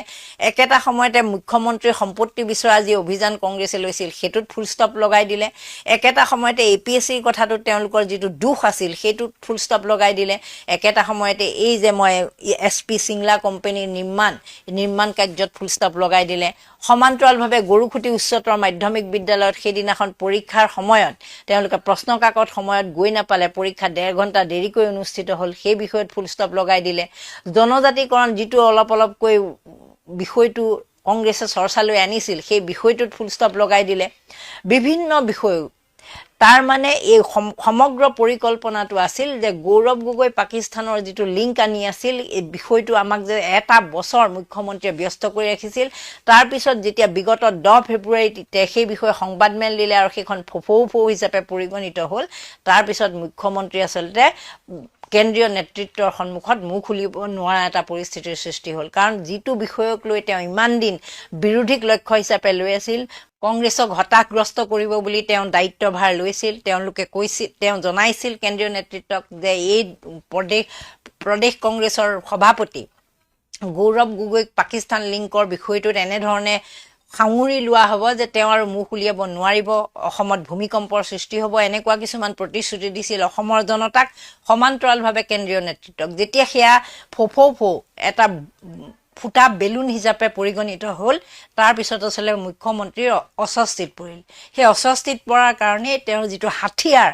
ব্যৱহাৰ কৰিব পাৰে যে কংগ্ৰেছৰ এগৰাকী শীৰ্ষ নেতাক যদি এই সময়ত বিজেপিলৈ লৈ আহিব পাৰি তেওঁক যদি প্ৰতিশ্ৰুতি দি আনিব পাৰি তেনেহ'লে তেওঁ গুচি আহিব আৰু গুচি আহিলে কংগ্ৰেছ দলৰ চৰ্চাৰ বিষয় হৈ পৰিব সেইটো আৰু কংগ্ৰেছ দল যথেষ্ট দুৰ্বল হ'ব বিৰোধী ঐক্যৰ বিষয়টোতো ফুল ষ্টপ লাগিব সেয়ে মুখ্যমন্ত্ৰীয়ে এই যিটো এই গেম প্লেনটো বনালে আৰু তাৰ বলিকা বক্ৰা বুলি যে কয় ভূপেন বৰা বনিলে কাৰণ ইতিমধ্যে তেওঁলোকৰ মাজত সম্পৰ্ক আছিলেই বুলি বহুতে চৰ্চা কৰি আছে আমি নাজানো তেওঁলোকৰ মাজত সম্পৰ্ক আছিল নে নাই কিন্তু এতিয়া মুখ্যমন্ত্ৰীৰ যিটো প্ৰতিক্ৰিয়া আৰু ভূপেন বৰাৰ যিখিনি প্ৰতিক্ৰিয়া তাৰ পৰা এনেকুৱা লাগিছে যে তেওঁলোকৰ সম্পৰ্ক আছিল কাৰণ তেওঁলোকে ইজনে সিজনৰ লগত যোগাযোগ আছিল মুখ্যমন্ত্ৰী আজি ফোন কৰা বুলিও ক'লে যে ভূপেন বৰাইহে মোক তেওঁৰ ঘৰলৈ মাতিছে কালি ভূপেন বৰাই কৈছিল যে মুখ্যমন্ত্ৰী আহিব খুজিছে আহক মই গৌৰৱবোধ কৰোঁ এনেকুৱা ধৰণৰ তেওঁলোকৰ যি কথোপকথন তাৰ পৰা আমাৰ এনেকুৱা লাগিছে যে তেওঁলোকৰ কিছু পৰিমাণে সম্পৰ্ক আছিল আৰু এই সুযোগ মুখ্যমন্ত্ৰীয়ে গ্ৰহণ কৰিলে গৌৰৱ গগৈ আৰু পাকিস্তানৰ লিংকৰ বিষয়টোত যিটো তেওঁ বিফল হ'ল যিটোৱে ধামাকা সৃষ্টি কৰিব বুলি ভাবিছিল সেই বিষয়টো এতিয়া তল পেলাই দিয়া হ'ল একেবাৰে তল পৰি গ'ল এইটো সময়ত তেওঁ জিন্তু গগৈকো টানি আনি চাইছিল যে গগৈ এটা পলিটিক্স কৰিব পাৰি নেকি জিন্তু গগৈ কণাৰ লগে লগে সেইটো বিশেষ গুৰুত্ব নাপালে জনজাতিকৰণ যিটো তেওঁ প্ৰতিশ্ৰুতি দিছিল সেইটোতো তেওঁ সফল নহ'ল এই গোটেইখিনি বিষয় তল পেলাবৰ কাৰণে আৰু বিশেষকৈ প্ৰিয়ংকা গান্ধী আৰু কংগ্ৰেছৰ প্ৰস্তুতিত কেনা লগোৱাৰ উদ্দেশ্যে এই ধৰণৰ এখন নতুন নাটক ৰচনা কৰা হ'ল আৰু ইয়াৰ ট্ৰেপ হৈ পৰিল ভূপেন বৰা আৰু ভূপেন বৰাক ইতিমধ্যে মুখ্যমন্ত্ৰীয়ে আমি শুনিছোৱে সংবাদ মাধ্যমৰ জৰিয়তে প্ৰতিশ্ৰুতি দিছে যে যিকোনো এটা সমষ্টিৰ পৰা বিজেপিৰ বিধায়ক হিচাপে তেওঁক জয়ী কৰাই আনিব সেই প্ৰতিশ্ৰুতি তেওঁ সম্ভৱ কৰিয়ে হয়তো ভূপেন বৰাৰ লগত কথা বতৰা পাতি তেওঁক লৈ আহিব আৰু কংগ্ৰেছ দল আৰু বিৰোধী যি ঐক্যবদ্ধভাৱে আগবাঢ়ি যোৱাটো যিটো তেওঁলোকৰ পৰিকল্পনা আছিল ইয়াত যথেষ্ট পৰিমাণৰ কিন্তু জ্যোতি পৰিছে ইতিমধ্যে যেহেতু এইবোৰ কথা স্পষ্ট হৈছে এতিয়া বিৰোধী শক্তি পুনৰ আগবঢ়াৰ সময় আপোনালোকে এই বিষয়ে মন্তব্য দিব গেৰুৱা হ'ব ভূপেন বৰা সদ্য কংগ্ৰেছ ত্যাগী ভূপেন বৰা গেৰুৱা বসন পৰিধান কৰিব কিছু সময় পাছতে মুখ্যমন্ত্ৰী ডক্টৰ হিমন্ত বিশ্ব শৰ্মা আহি উপস্থিত হ'ব ভূপেন বৰাৰ গুৱাহাটীৰ ঘোঁৰামাৰীস্থিত বাসগৃহত কিন্তু আটাইতকৈ লক্ষণীয় বিষয়টো হ'ল গৌৰৱ গগৈক বেয়া পাই বা ৰকিবুল হুছেইনক বেয়া পাই আদৰ্শই সলনি কৰি পেলালে ভূপেন বৰাই সম্পূৰ্ণ বিপৰীত আদৰ্শত মাত্ৰ কম দিনৰ ব্যৱধানত গুচি গ'ল ভূপেন বৰা গতিকে ভূপেন বৰাৰ আজি তেওঁ যে বিজেপিত যোগদান কৰিব সেয়া এক প্ৰকাৰ নিশ্চিত হৈছে ভূপেন বৰাই পত্ৰত কেইবাটাও তেওঁ বিস্ফোৰক অভিযোগ উত্থাপন কৰিছে ভূপেন বৰাই তেওঁ মান সন্মানৰ কথা কৈছে আত্মসন্মানৰ কথা কৈছে স্বাভিমানৰ কথা কৈছে পত্ৰখনত যি পত্ৰ AICC লৈ তেওঁ প্ৰেৰণ কৰিছিল মল্লিকাৰ্জুন খাৰ্গেলৈ যিখন পত্ৰ প্ৰেৰণ কৰিছিল সেই পত্ৰখনত ভূপেন বৰাই গৌৰৱ গগৈৰ পাকিস্তান লিংক বিষয়টো তেওঁ সেইটো প্ৰশ্নবোধক চিন হিচাপে তেওঁ বৰ্ণনা কৰিছে উত্থাপন কৰিছে কিন্তু ভূপেন বৰাই যিবোৰ অভিযোগ উত্থাপন কৰি আছিল এইবাৰ যি অসম প্ৰদেশ কংগ্ৰেছ কমিটি নহয় APCCR হে বৰ্তমান চলি আছে অৰ্থাৎ ৰকিবুল হুছেইনৰ বিৰুদ্ধে খুব দেখা পোৱা গৈছে ভূপেন বৰাই তেওঁ কৈছে তেওঁ উপযুক্ত সন্মান পোৱা নাই এই দলত আৰু তেওঁ এনেধৰণে ৰকিবুল হুছেইনৰ বিৰুদ্ধেও তেওঁ অভিযোগ উত্থাপন কৰিছে তেওঁ গৌৰৱ গগৈৰ পাকিস্তান লিংক সন্দৰ্ভত সেয়া মানুহৰ মাজত যি ধাৰণা বিয়পি আছে সেই কথা তেওঁ স্পষ্টভাৱে পত্ৰখনত উল্লেখ কৰিছে, যিখন পত্ৰ ইতিমধ্যে সংবাদ মাধ্যমৰ হাতত পৰিছে। কিন্তু আটাইতকৈ গুৰুত্বপূৰ্ণ বিষয়টোৱে হ'ল যে ভূপেন বৰা তেওঁ কংগ্ৰেছ ত্যাগ কৰিছে, সেইটো তেওঁৰ ব্যক্তিগত সিদ্ধান্ত। কিন্তু ইমান দিনে ভূপেন বৰাই যিহেতু তেওঁ বিজেপিক গালি পাৰি আছিল, বৰ্তমান ভূপেন বৰাৰ যিটো বাসগৃহ আমি আপোনালোকক দেখুৱাইছো, এই বাসগৃহৰ ওপৰত কেইদিনমান পূৰ্বে GMC গুৱাহাটী পৌৰ নিগমৰ নটিচ আহিছিল, অৰ্থাৎ পৌৰ নিগমৰ হাতুৰি কৰিব লৈছিল এই বাসগৃহত ভূপেন বৰাৰ। প্ৰশ্ন কেৱল এইখিনিতে মূল প্ৰশ্নটো হ'ল কেৱল গৌৰৱ গগৈক বেয়া পায় বা ৰকিবুল হুছেইনক বেয়া পায়েই ভূপেন বৰাই এই সিদ্ধান্ত লৈছে নেকি, নে ভূপেন বৰাৰ ওপৰত কিবা হেঁচা আছিল? কাৰণ শেহতীয়াভাৱে আমি দেখা পাইছো ভূপেন বৰাই তেওঁ স্পষ্টভাৱে কৈছে তেওঁৰ সম্পৰ্কীয়, তেওঁৰ আত্মীয় স্বজন, তেওঁলোকৰ ওপৰত হেঁচা গৈছিল। তেওঁ পৰিয়ালৰ লোকক ইয়াৰ পৰা লখিমপুৰৰ পৰা বৰাকলৈ স্থানান্তৰিত কৰা হৈছিল, ট্ৰেন্সফাৰ কৰা হৈছিল, বদলীকৰণ কৰা হৈছিল। ভূপেন বৰাই কৈছে যে তেওঁৰ ভাইটিৰ ব্যৱসায় নিঃশেষ কৰি পেলোৱা হৈছিল। ভূপেন বৰাই কৈছে যে তেওঁ এই ঘৰখনৰ ওপৰত GMCৰ চকু পৰিছিল, GMCৰ হাতুৰি কোব পৰিলেহেঁতেন। গতিকে সকলো বিষয় আছে। ভূপেন বৰা যে বিজেপিলৈ যাব সেই কথা বিভিন্ন সময়ত চৰ্চা হৈ আছিল, আৰু অৱশ্যে ভূপেন বৰাই সময়ে সময়ে সেইবোৰ কথা নস্যাৎ কৰি আছিল, আৰু তেওঁৰ বিৰোধীসকলে সেয়া এক অপপ্ৰচাৰ চলোৱা বুলি ভূপেন বৰাই কৈ আছিল। কিন্তু বিৰোধীসকলৰ যি অপপ্ৰচাৰৰ কথা কৈছিল ভূপেন বৰাই, সেই অপপ্ৰচাৰে এতিয়া সত্য প্ৰমাণিত হ'বলৈ গৈছে, অৰ্থাৎ সত্য প্ৰমাণিত হৈছে। ভূপেন বৰাই শেহতীয়াভাৱে যিখিনি সংবাদ মাধ্যমৰ সন্মুখত যিখিনি কথা কৈছে, ইতিমধ্যে মুখ্যমন্ত্ৰী ডক্টৰ হিমন্ত বিশ্ব শৰ্মা আহি পাবহি।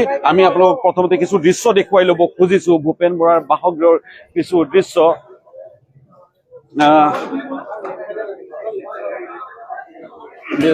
ভূপেন বৰাই ইতিমধ্যে ভূপেন বৰাৰ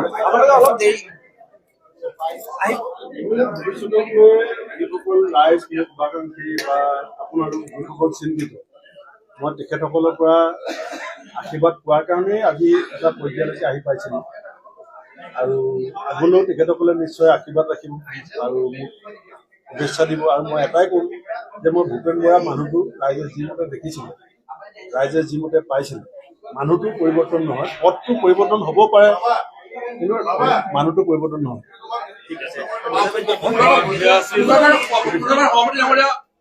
কি কৈছা? আহিছে নে ইফালে যাব আহিলে? ভূপেন বৰা প্ৰদেশ কংগ্ৰেছৰ প্ৰাক্তন সভাপতি, কংগ্ৰেছ দল ত্যাগী ভূপেন বৰা ইতিমধ্যে তেওঁ কংগ্ৰেছ ত্যাগ কৰিছে।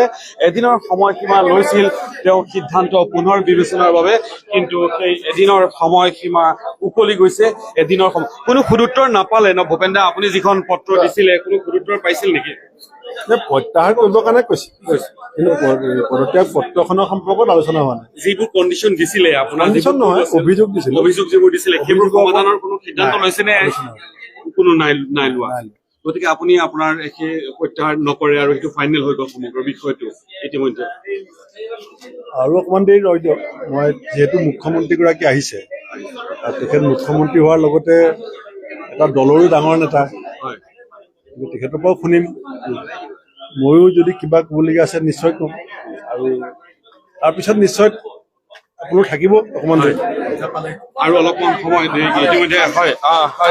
ইতিমধ্যে মুখ্যমন্ত্ৰী ডক্টৰ হিমন্ত বিশ্ব শৰ্মা আহি আছে, মুখ্যমন্ত্ৰী আহি আছে এই মুহূৰ্তত। মই যদি বাধা দিওঁ আহিবলৈ, তেতিয়া আপোনালোকে মোক সমালোচনা কৰিব যে ৰাজ্যখনৰ মুখ্যমন্ত্ৰীজনে আহিম বুলি নিজে কৈছে, ভূপেন বৰাই মানে বাধা দিছে।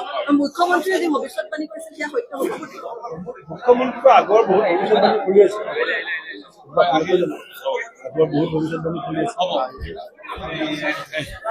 ইতিমধ্যে মুখ্যমন্ত্ৰী ডক্টৰ হিমন্ত বিশ্ব শৰ্মা আহি ইয়াতে উপস্থিত হৈছেহি।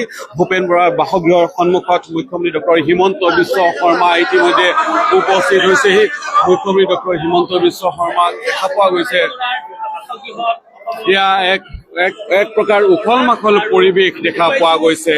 কেনেধৰণৰ পৰিৱেশ আমি আপোনালোকক দেখুৱাইছো মুখ্যমন্ত্ৰী ডক্টৰ হিমন্ত বিশ্ব শৰ্মা ইতিমধ্যে আহি উপস্থিত হৈছেহি। কালিয়ে মুখ্যমন্ত্ৰী ডক্টৰ হিমন্ত বিশ্ব শৰ্মাই কৈছিল যে তেওঁ ভূপেন বৰাৰ বাসগৃহত আহিব। মুখ্যমন্ত্ৰী ডক্টৰ হিমন্ত বিশ্ব শৰ্মাই কংগ্ৰেছক চোকা আক্ৰমণ কৰি কৈছিল যে কংগ্ৰেছত কোনো হিন্দু নেতা নাথাকে বুলি তেওঁ কৈছিল মুখ্যমন্ত্ৰী ডক্টৰ হিমন্ত বিশ্ব শৰ্মাই। কিন্তু লক্ষণীয় বিষয়টো হ'ল ৰাজনীতিত সকলো সম্ভৱ। দুদিন পূৰ্বে ৰাজনীতিত সকলো সম্ভৱ। দুদিন পূৰ্বে ভূপেন বৰা আৰু মুখ্যমন্ত্ৰী ডক্টৰ হিমন্ত বিশ্ব শৰ্মাৰ মাজত মুখ্যমন্ত্ৰী ডক্টৰ হিমন্ত বিশ্ব শৰ্মাৰ মাজত সংঘাত আছিল দেখা পোৱা গৈছে। আৰু এই মুহূৰ্তত দেখা পোৱা গৈছে যে মুখ্যমন্ত্ৰী ডক্টৰ হিমন্ত বিশ্ব শৰ্মা ইতিমধ্যে আহি উপস্থিত হৈছেহি আৰু প্ৰথম মহলালৈ গৈ আছে। ভূপেন বৰাই আদৰি লৈ গৈছে মুখ্যমন্ত্ৰী ডক্টৰ হিমন্ত বিশ্ব শৰ্মাক আদৰি লৈ গৈছে তেওঁ বাসগৃহলৈ। আৰু ইতিমধ্যে আমি দেখুৱাইছো ভূপেন বৰাই কৈছে কিছু সময় আৰু অপেক্ষা কৰিব লাগিব। আৰু কিছু সময় পাছতে ভূপেন বৰাই তেওঁৰ চূড়ান্ত সিদ্ধান্ত দিব বুলি তেওঁ সংবাদ মাধ্যমৰ সন্মুখত তেওঁ উল্লেখ কৰিছে। এই মুহূৰ্তৰ এক আটাইতকৈ ডাঙৰ ৰাজনৈতিক খবৰ। এয়া এক নজিৰবিহীন ঘটনা বুলিও ক'ব লাগিব। কংগ্ৰেছৰ পৰা পদত্যাগ কৰাৰ লগে লগে বিজেপিত আনুষ্ঠানিকভাৱে কোনো যোগদান নকৰাকৈয়ে ইতিমধ্যে দেখা পোৱা গৈছে যে মুখ্যমন্ত্ৰী ডক্টৰ হিমন্ত বিশ্ব শৰ্মা আহি উপস্থিত হৈছেহি ভূপেন বৰাৰ বাসগৃহত আহি উপস্থিত হৈছেহি। এয়া এক ডাঙৰ ৰাজনৈতিক খবৰ এই মুহূৰ্তৰ। সেয়া এক নজিৰবিহীন ঘটনা বুলিও ক'ব লাগিব। ক'ৰবাত নহয় ক'ৰবাত এই এটা কথা মন কৰিব লগা যে বিজেপিৰ যি আগ্ৰাসী ৰাজনীতি, সেই আগ্ৰাসী ৰাজনীতিৰ সেয়া এক বহিঃপ্ৰকাশ। কাৰণ এজন নেতা কি ধৰণে তেওঁলোকে নিজৰ দললৈ টানি নিব পাৰে তাৰ বাবে সকলো ধৰণৰ পৰিকল্পনা কুট কৌশল বিজেপিয়ে আৰু বিশেষকৈ মুখ্যমন্ত্ৰী ডক্টৰ হিমন্ত বিশ্ব শৰ্মাই ৰচনা কৰা পৰিলক্ষিত হৈছে আৰু সেয়া তেওঁলোকে সম্ভৱপৰ কৰি তুলিছে। বিজেপিৰ ৰাজনীতি মন কৰিব লগা। বিজেপিৰ ৰাজনীতিৰ সন্মুখত ক'ৰবাত নহয় ক'ৰবাত কংগ্ৰেছৰ ৰাজনীতি যেন ম্লান পৰিছে বুলি ক'ব লাগিব। কংগ্ৰেছৰ ৰাজনীতি ম্লান পৰিছে। কাৰণ ইতিমধ্যে আমি দেখা পাইছো যে ভূপেন বৰাক সন্মান কৰিবৰ কাৰণে AICCৰ নেতৃত্ব জিতেন্দ্ৰ সিং আৰু মনোজ চৌহানকে আদি কৰি প্ৰদেশ কংগ্ৰেছৰ সভাপতি গৌৰৱ গগৈকে আদি কৰি বিৰোধী দলপতি দেৱব্ৰত শইকীয়া, আনহাতে আন কংগ্ৰেছ নেতাসকল আব্দুল খালেক, সাংসদ প্ৰদ্যুৎ বৰদলৈ সকলো কংগ্ৰেছ নেতা আহি উপস্থিত হৈছিল। কিন্তু ৰকিবুল হুছেইন আহি উপস্থিত হোৱা নাছিল। সেই মুহূৰ্তত দেখা পোৱা গৈছিল যে ৰকিবুল হুছেইনে তেওঁ নগাঁৱত সংবাদমেল সম্বোধন কৰি এয়া এক দুখজনক ঘটনা বুলি তেওঁ মন্তব্য কৰিছিল। এক ডাঙৰ ৰাজনৈতিক খবৰ এই মুহূৰ্তত যে ভূপেন বৰাই কংগ্ৰেছ ত্যাগ কৰাৰ পাছতে ভূপেন বৰাৰ সেই বিস্ফোৰক পত্ৰ AICCলৈ প্ৰেৰণ কৰাৰ পাছতে মুখ্যমন্ত্ৰী ডক্টৰ হিমন্ত বিশ্ব শৰ্মাই কালিয়ে তেওঁ ঘোষণা কৰিছিল যে তেওঁ ভূপেন বৰাৰ বাসগৃহলৈ আহিব। আৰু সেইমতে এই মুহূৰ্তত আহি উপস্থিত হৈছেহি ভূপেন বৰা বাসগৃহত ভূপেন বৰাৰ বাসগৃহত মুখ্যমন্ত্ৰী ডক্টৰ হিমন্ত বিশ্ব শৰ্মা। এক ডাঙৰ ৰাজনৈতিক খবৰ। 2024 এই বিধানসভা নিৰ্বাচনৰ পূৰ্বে এয়া কংগ্ৰেছৰ বাবে এক মুখ্যম আঘাত হ'ব পাৰে নেকি, সেয়া কিন্তু নিশ্চয়কৈ পৰৱৰ্তী সময়ত লক্ষণীয় হ'ব। কিন্তু আটাইতকৈ ডাঙৰ ৰাজনৈতিক খবৰ সেইটোৱেই, কিছুদিন পূৰ্বেই কংগ্ৰেছৰ সভাপতি পদৰ পৰা আঁতৰোৱা ভূপেন বৰাই ইতিমধ্যে তেওঁ কংগ্ৰেছ ত্যাগ কৰিছে। তেওঁ ইতিমধ্যে দি ক্ৰছ কাৰেণ্টক জনাইছে যে তেওঁ প্ৰত্যাহাৰ তেওঁ যিখন পত্ৰ লিখিছিল, পদত্যাগ পত্ৰ লিখিছিল, সেই পদত্যাগ পত্ৰ তেওঁ সুদুত্তৰ পোৱা নাই। তাত তেওঁ কেইবাটাও অভিযোগ আনিছিল। সেই অভিযোগ সন্দৰ্ভত AICC কোনো ধৰণৰ ৰিপ্লাই কৰা নাই। AICC কেৱল তেওঁক জনাইছে, তেওঁক থাকিবৰ কাৰণে আহ্বান জনাইছে। কিন্তু ভূপেন বৰা নাচুবান্ধা তেওঁ সেই অভিযোগসমূহৰ কোনো সিদ্ধান্ত নাপালে, সুদুত্তৰ নাপালে। তেওঁ ভূপেন বৰা নাথাকে কংগ্ৰেছত, সেয়া এক প্ৰকাৰ নিশ্চিত। ভূপেন বৰাই আনুষ্ঠানিকভাৱে একো কোৱা নাই, কিন্তু তাৎপৰ্যপূৰ্ণ মন্তব্য কৰিছে। আৰু শেহতীয়া দুদিনৰ পৰা আমি দেখা পাইছো মুখ্যমন্ত্ৰী ডক্টৰ হিমন্ত বিশ্ব শৰ্মাক এক প্ৰকাৰ প্ৰশংসাৰে উপচাই পেলাইছে ভূপেন বৰা। ৰাজনীতিত সকলো সম্ভৱ। আমি আপোনালোকক জনাই আছো ৰাজনীতিৰ ওপৰত এতিয়া সকলো সম্ভৱ। দুদিন আগলৈকে ভূপেন বৰা আৰু মুখ্যমন্ত্ৰী ডক্টৰ হিমন্ত বিশ্ব শৰ্মাৰ মাজত সংঘাতে তীব্ৰ ৰূপ ধাৰণ কৰিছিল। ভূপেন বৰাই বিজেপিক চোকা আক্ৰমণৰ লক্ষ্য কৰি লৈছিল, মুখ্যমন্ত্ৰীক সমালোচনা কৰিছিল, বিজেপিৰ সাম্প্ৰদায়িক ৰাজনীতিক চোকা সমালোচনা কৰিছিল। আনকি দেখা পোৱা গৈছে ভূপেন বৰাই কৈছিল যে তেওঁ বিজেপিক সমালোচনা কৰাৰ বাবে তেওঁৰ এই ঘৰখনত, যি ঘৰত আমি উপস্থিত আছো, তাতে গুৱাহাটী পৌৰ নিগমৰ হাতুৰিৰ কোব ইয়াতে কৰিবলৈ লৈছিল। অৰ্থাৎ পৌৰ নিগমৰ গুৱাহাটী পৌৰ নিগমে নটিচ জাৰি কৰিছিল, ইয়াতে অবৈধ নিৰ্মাণৰ কথা উল্লেখ কৰা হৈছিল। কিন্তু আৰু তাৰ সমান্তৰালভাৱে ভূপেন বৰাই অভিযোগ আনিছিল যে তেওঁ পৰিয়ালৰ লোকসকলক, যিসকলে চাকৰি কৰে, যিসকলে ব্যৱসায় কৰে, যিসকলে চাকৰি কৰে তেওঁলোকক বদলীকৰণ কৰা হৈছে, ইয়াৰ পৰা বৰাকলৈ পঠিয়াই দিয়া হৈছে, তেওঁ ঘৰৰ ওপৰত হেঁচা প্ৰয়োগ কৰা হৈছিল। লগতে তেওঁৰ ভাইটি এজনে ব্যৱসায় কৰে, সেই ভাইটিজনৰ ব্যৱসায় সম্পূৰ্ণৰূপে বন্ধ কৰি দিয়া হৈছিল বুলি ভূপেন বৰাই অভিযোগ আনিছিল। আৰু এতিয়া সকলো উলট পালট, সম্পূৰ্ণৰূপে বিপৰীত। ভূপেন বৰাই অভিযোগ কৰিছে যে এতিয়া APCC নহয়, APCCR, অৰ্থাৎ ৰকিবুল হুছেইনক কটাক্ষ কৰি ভূপেন বৰাই আৰু গৌৰৱ গগৈক কটাক্ষ কৰি ভূপেন বৰাই তেওঁ কংগ্ৰেছ দল ত্যাগ কৰে। কিন্তু আটাইতকৈ ডাঙৰ কথাটো হ'ল তেওঁ কংগ্ৰেছ ত্যাগ কৰাৰ সমান্তৰালভাৱে সম্পূৰ্ণ বিপৰীত মেৰুত থকা এটা ৰাজনৈতিক দলত যোগদান কৰাৰ যোজা চলিছে। অৰ্থাৎ সম্পূৰ্ণ বিপৰীত আদৰ্শৰ ৰাজনৈতিক দলত ইতিমধ্যে যোগদান কৰিব ভূপেন বৰাই। সেয়া কিন্তু এই মুহূৰ্তৰ এক আটাইতকৈ ডাঙৰ আৰু তাৎপৰ্যপূৰ্ণ খবৰ। ইতিমধ্যে মুখ্যমন্ত্ৰী ডক্টৰ হিমন্ত বিশ্ব শৰ্মা আহি উপস্থিত হৈছেহি। মই কিছু দৃশ্য দেখুৱাম আপোনালোকক, ভূপেন বৰাৰ বাসগৃহৰ বাহিৰতো বহু লোকৰ ভিৰ। ইতিমধ্যে ভূপেন বৰাৰ বাসগৃহৰ বাহিৰতো যথেষ্ট ভিৰ আমি আপোনালোকক দেখুৱাই আছো এই মুহূৰ্তত। এয়া হ'ল ভূপেন বৰাৰ ঘোঁৰামাৰীস্থিত বাসগৃহ, য'ত যথেষ্ট ভিৰ দেখা পোৱা গৈছে। বহু লোক আহিছে মুখ্যমন্ত্ৰীক চাবলৈ, বহু লোকে ইয়াতে আহি ভিৰ কৰিছেহি। গৌৰৱ,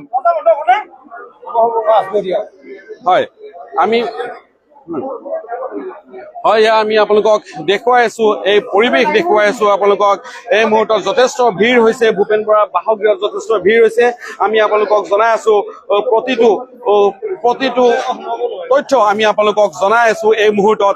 এয়া হ'ল ভূপেন বৰাৰ বাসগৃহৰ দৃশ্য। সেই সংঘাত কেতিয়াৰ পৰা, কিয় সেই সংঘাত আৰম্ভ হৈছিল, ক'ৰ পৰা APCC বা কংগ্ৰেছৰ আন নেতৃত্বৰ সৈতে ভূপেন বৰাৰ সংঘাত আৰম্ভ হৈছিল, সেই সকলো তথ্য আমি আপোনালোকক দিবৰ কাৰণে চেষ্টা কৰিম। ভূপেন বৰাৰ সংঘাত আৰম্ভ হৈছিল যেতিয়া তেওঁ সভাপতি পদৰ পৰা ভূপেন বৰাক আঁতৰোৱা হৈছিল, তেতিয়াই সেই সংঘাতটো আৰম্ভ হৈছিল। ভূপেন বৰাই সভাপতি পদ ত্যাগ কৰিব বিচৰা নাছিল। 2021 বিধানসভা নিৰ্বাচনৰ পাছত ভূপেন বৰাক সভাপতিৰ দায়িত্ব দিয়া হৈছিল। আৰু ভূপেন বৰাক সভাপতিৰ দায়িত্ব দিয়াৰ পাছত ভূপেন বৰাই তেওঁ কেইবাটাও ডাঙৰ সিদ্ধান্ত লৈছিল। আৰু তাৰে ভিতৰত এটা ডাঙৰ সিদ্ধান্ত আছিল ভূপেন বৰাৰ মতে, সেয়া হ'ল AIUDFৰ সৈতে যি মিত্ৰতা ছেট কৰাৰ সিদ্ধান্ত লৈছিল ভূপেন বৰাই। অৱশ্যে ভূপেন বৰাই লোৱা সেই সিদ্ধান্ত এতিয়াও দেখা পোৱা গৈছে যে সেয়া অটল আছে অৱশ্যে কংগ্ৰেছৰ মাজত। কিন্তু ভূপেন বৰাই এই বিষয়ক লৈও পদে কংগ্ৰেছক যথেষ্ট চোকা সমালোচনা কৰি আছে। আমি আপোনালোকক এই মুহূৰ্তত কিছু দৃশ্য দেখুৱাম। এক ধৰণৰ ৰাজনৈতিক যি বাতাবৰণ, উলট পালট হৈ যোৱা এক বাতাবৰণ, অসমৰ ৰাজনীতিত এক সলকনিৰ সৃষ্টি হোৱা পৰিলক্ষিত হৈছে। এয়া আমি আপোনালোকক দেখুৱাই আছো ভূপেন বৰাৰ বাসগৃহৰ পৰা সকলো দৃশ্য আমি আপোনালোকক দেখুৱাই আছো। ভূপেন বৰাৰ ঘৰত মুখ্যমন্ত্ৰী ডক্টৰ হিমন্ত বিশ্ব শৰ্মা আহি উপস্থিত হৈছে। মুখ্যমন্ত্ৰী ডক্টৰ হিমন্ত বিশ্ব শৰ্মাৰ সৈতে এতিয়া কি সিদ্ধান্ত লোৱা হয়, ভূপেন বৰাই কি সিদ্ধান্ত লয়, সেয়া কিন্তু আৰু কিছু সময় পাছতে সেয়া কিন্তু আমি আপোনালোকক জনাব পাৰিম আনুষ্ঠানিকতা। কিন্তু এই মুহূৰ্তলৈ সেয়া চূড়ান্ত হৈ গ'ল, বিজেপিলৈ যোৱাৰ কথা চূড়ান্ত হৈ গ'ল। ভূপেন বৰাই আনুষ্ঠানিকভাৱে নকলেও তেওঁ আকাৰে ইংগিতে সেয়া তেওঁ কৈ পেলাইছে যে তেওঁ বিজেপিলৈ যাব। তেওঁক ৰাজ্যিক দলৰ সভাপতি অখিল গগৈয়েও আমন্ত্ৰণ কৰিছিল যে ৰাজ্যিক দললৈ আহিলে আনকি তেওঁ সভাপতিৰ পদ দিবলৈও সাজু আছে। ভূপেন বৰাৰ এই দল ত্যাগে কংগ্ৰেছক কিবা ক্ষতি কৰিব নে নাই সেয়া কিন্তু নিশ্চয়কৈ পৰৱৰ্তী সময়ত লক্ষণীয় হ'ব। কিন্তু ভূপেন বৰাৰ কংগ্ৰেছ ত্যাগক লৈ ৰাজ্যজুৰি এক ব্যাপক চৰ্চা আৰম্ভ হৈছে।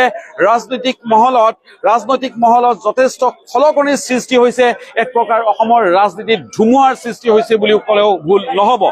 আমি আপোনালোকক সকলো তথ্য জনাই থাকিম। দি ক্ৰছ কাৰেণ্টৰ দৰ্শকক আমি সকলো তথ্য জনাবৰ কাৰণে চেষ্টা কৰিম।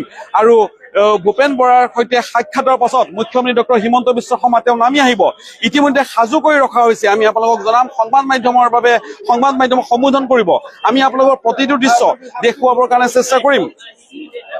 এয়া আপোনালোকে দেখা পাইছে ৰাজ্যৰ প্ৰতিটো সংবাদ গোষ্ঠীৰ সাংবাদিকসকল আহি ইতিমধ্যে উপস্থিত হৈছে আৰু ইতিমধ্যে দেখা পোৱা গৈছে ব্যাপক আয়োজন অৰ্থাৎ সংবাদমেল সম্বোধন কৰিব মুখ্যমন্ত্ৰী আৰু ভূপেন বৰাই একেলগে সংবাদমেল সম্বোধন কৰিব নে কেৱল ভূপেন বৰাই কৰিব বা মুখ্যমন্ত্ৰী এই সমগ্ৰ বিষয়ত কি মন্তব্য কৰিব সেই সকলো তথ্য আমি কিছু সময় অপেক্ষা কৰিব লাগিব আপোনালোক দি ক্ৰছ কাৰেণ্টৰ সৈতে কিছু সময় থাকিব লাগিব প্ৰতিটো খবৰ পুংখানুপুংখৰূপে আৰু সঠিক ৰূপত আমি আপোনালোকক দিবৰ কাৰণে চেষ্টা কৰিম কাৰণ দেখা পোৱা গৈছে যে ভূপেন বৰাৰ এই পদত্যাগে ৰাজ্যৰ ৰাজনীতিত এক প্ৰকাৰ খলকনিৰ সৃষ্টি হৈছে খলকনি তুলিছে আমি কিছু দৃশ্য দেখুৱাম পৰিৱেশ দেখুৱাবৰ কাৰণে আমি আপোনালোকক পৰিৱেশ দেখুৱাই আছো কেনেধৰণে এক ধৰণৰ পৰিৱেশ বাহিৰৰ পৰিৱেশো আমি আপোনালোকক দেখুৱাবৰ কাৰণে চেষ্টা কৰিম বাহিৰত কেনেধৰণৰ পৰিৱেশ ভূপেন বৰাৰ বাসগৃহৰ বাহিৰতো দেখা পোৱা গৈছে শ লোকৰ ভিৰ দেখা পোৱা গৈছে এয়া আমি আপোনালোকক দেখুৱাই আছো ভূপেন বৰাৰ ঘৰৰ বাহিৰৰ পৰিৱেশ আৰু এয়া আপোনালোকে দেখা পাইছে ভূপেন বৰাৰ ঘৰৰ বাহিৰৰ পৰিৱেশ শ লোকে আহি ভিৰ কৰিছেহি সকলোৰ উৎসুকতা যে ভূপেন বৰাৰ চূড়ান্ত সিদ্ধান্ত কি হয় মুখ্যমন্ত্ৰী ডক্টৰ হিমন্ত বিশ্ব শৰ্মাই হঠাতে আহি অৰ্থাৎ তেওঁ ঘোষণা কৰা মতে তেওঁ আহি আজি যিহেতু উপস্থিত হৈছে ভূপেন বৰাৰ বাসগৃহত গতিকে সেয়া এক ডাঙৰ ৰাজনৈতিক খবৰ ভূপেন বৰাৰ কংগ্ৰেছৰ সৈতে যি সংঘাত আৰম্ভ হৈছিল সেই সংঘাত সভাপতি পদ যোৱাৰ পাছৰ পৰাই সেই সংঘাত আৰম্ভ হৈছিল ভূপেন বৰা সভাপতি পদ ত্যাগ কৰিব খোজা নাছিল সেই মুহূৰ্ততো বিতৰ্কৰ সূচনা হৈছিল কোন হ'ব প্ৰদেশ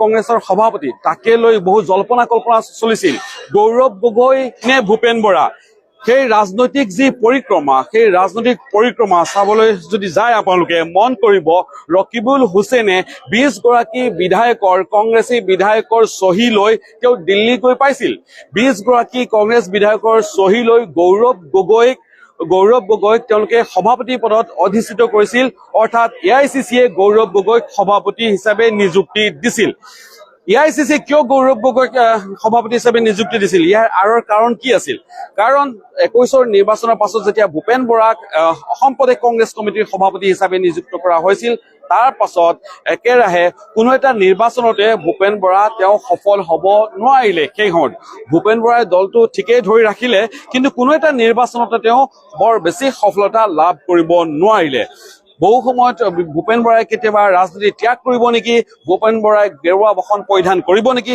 তাকে লৈ বিকল্প জল্পনা কল্পনা চলি আছিল ভূপেন বৰাৰ সৈতে বিভিন্ন সময়ত বিজেপিৰ ঘনিষ্ঠতাক লৈ পেলাই বিতৰ্কৰ সূচনা হৈছিল আৰু ভূপেন বৰাৰ যিসকল উপদেষ্টা আছিল সেই উপদেষ্টাসকলক লৈ বিতৰ্কৰ সূচনা হৈছিল যিসকলে ভূপেন বৰাক যিসকল আছিল তেওঁলোকৰ ক'ৰবাত নহয় ক'ৰবাত লিংক বিজেপিৰ সৈতে আছিল তাকে লৈও ইতিমধ্যে সেই বিষয়টো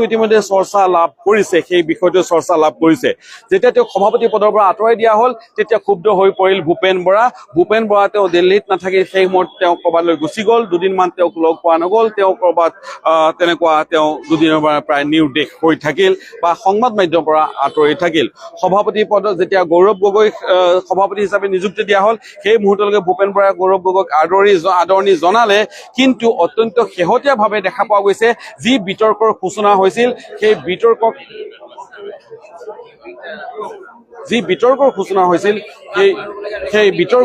বিতৰ্ক হ'ল যে মিত্ৰতাক লৈ পেলাই বিতৰ্ক আৰম্ভ হৈছিল ভূপেন বৰাৰ যি সফলতা আছিল সেই সফলতা হ'ল যে তেওঁ এআইইউডিএফ ৰাজ্যৰ আটাইকেইটা বিৰোধী ৰাজনৈতিক দলক তেওঁ একত্ৰিত কৰিব পাৰিছিল ভূপেন বৰা তেতিয়া খৰ্গস্থ হৈ পৰিছিল যেতিয়া বিহালী নিৰ্বাচনত দেখা পোৱা গৈছিল যে এজন বিজেপিৰ এজন নেতাক আনি কংগ্ৰেছৰ টিকট দি দিয়া হৈছিল বিহাৰী উপ নিৰ্বাচনত তেতিয়া বেছি ক্ষুব্ধ হৈ পৰিছিল ভূপেন বৰাই তাৰ পাছত বিৰোধী ঐক্য তেওঁ এক প্ৰকাৰ ভংগ কৰিছিল বিৰোধীসকলক যি 5খন বিধানসভা আসনত উপ নিৰ্বাচন অনুষ্ঠিত হৈছিল কোনো এখন আসনতে বিৰোধীক কোনো এখন আসন দিয়া হোৱা নাছিল আৰু তাৰ বাবে ক্ষুব্ধ হৈ পৰিছিল ভূপেন বৰা বিৰোধী ঐক্য এক প্ৰকাৰ তেওঁ ভংগ কৰিছিল যি বিৰোধী ঐক্য আজিলৈকে সম্পূৰ্ণৰূপে হৈ উঠা নাই ভূপেন বৰাই এটা কথা তেওঁ চেষ্টা কৰিছিল যাতে ৰাজ্যৰ এআইইউডিএফ আটাইকেইটা বিৰোধী ৰাজনৈতিক দলক একত্ৰিত কৰি আৰু যিসকল ৰাজ্যৰ বুদ্ধিজীৱীসকল আছে যিসকলে বিজেপিৰ আদৰ্শৰ বিপৰীত মেউত অৱস্থান কৰে তেওঁলোকক লগত লৈ ভূপেন বৰাই এক সমন্বয় সমিতি বা এনেধৰণৰ এক বাতাবৰণ সৃষ্টি সৃষ্টি কৰিব বিচাৰিছিল সেয়া ভূপেন বৰাই সেয়া চেষ্টা কৰিছিল কিন্তু অত্যন্ত শেহতীয়াভাৱে যেতিয়া বিৰোধী ঐক্যৰ নেতাসকলৰ সৈতে গৌৰৱ গগৈৰ মিত্ৰতা প্ৰসংগত চূড়ান্ত